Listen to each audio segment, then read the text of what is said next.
কাজ। কোনো দিন বা কোনো সময় মনে হয়েছে আপনার জীবনটা যেন একটা ভাঙা রেকর্ডের মতো? প্রতিদিন একই কাজ, একই ভুল, একই হতাশা। আপনি বুঝতে পারছেন কোথাও একটা পরিবর্তন দরকার, আপনি পরিবর্তন চান, কিন্তু সত্যিটা হলো আপনি সেই পরিবর্তনের জন্য যথেষ্ট ত্যাগ স্বীকার করতে রাজি নন। আপনি কি বিশ্বাস করেন আপনার জীবন 1 মাসের মধ্যে সম্পূর্ণ বদলে যেতে পারে? যদি হ্যাঁ বলেন, তাহলে প্রস্তুত হয়ে যান। আগামী 6 মিনিট গভীর মনোযোগ দিয়ে শুনুন, কারণ আমি আপনাকে এমন একটি 30 দিনের চ্যালেঞ্জ দিতে যাচ্ছি যা আপনার ঘুমন্ত সত্তাকে জাগিয়ে তুলবে এবং আপনাকে সেই মানুষে পরিণত করবে যাকে আপনি এতদিন শুধু স্বপ্নে দেখেছেন। বেশিরভাগ মানুষই দীর্ঘ ও কঠিন রাস্তার কথা শুনে ভয় পায়, কিন্তু আমি আপনাকে 1 বছরের লক্ষ্য পূরণের কথা বলছি না। আমি বলছি নিজের জীবন থেকে মাত্র 1টা মাস আমাকে দিন, মাত্র 1টা মাস। এই 30 দিন যদি আপনি আমার বলা পথে চলতে পারেন, গ্যারান্টি দিচ্ছি আপনি আর আগের মতো থাকবেন না।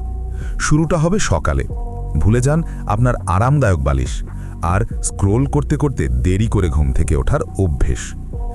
এই 30 দিন আপনার জীবনে কোনো স্নুজ বাটন থাকবে না। ভোর 5টা বা 6টার মধ্যে উঠুন। কেন?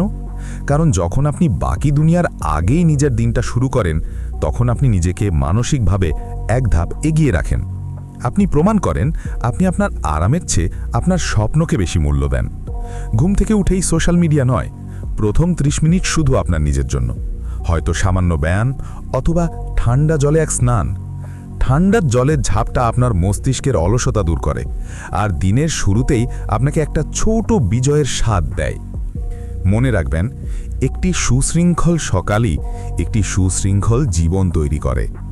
দিনের কাজ শুরু করার আগে নিজের জন্য 3টি প্রধান লক্ষ্য লিখে ফেলুন, শুধু 3টি। যে লক্ষ্যগুলো পূরণ না করলে আপনার দিন ব্যর্থ বলে গণ্য হবে। আপনার দিনকে উদ্দেশ্যহীনতা থেকে বাঁচানোর এটাই প্রথম ধাপ। আজকের জগতে সবচেয়ে দামি জিনিস জানেন কি? মনোযোগ।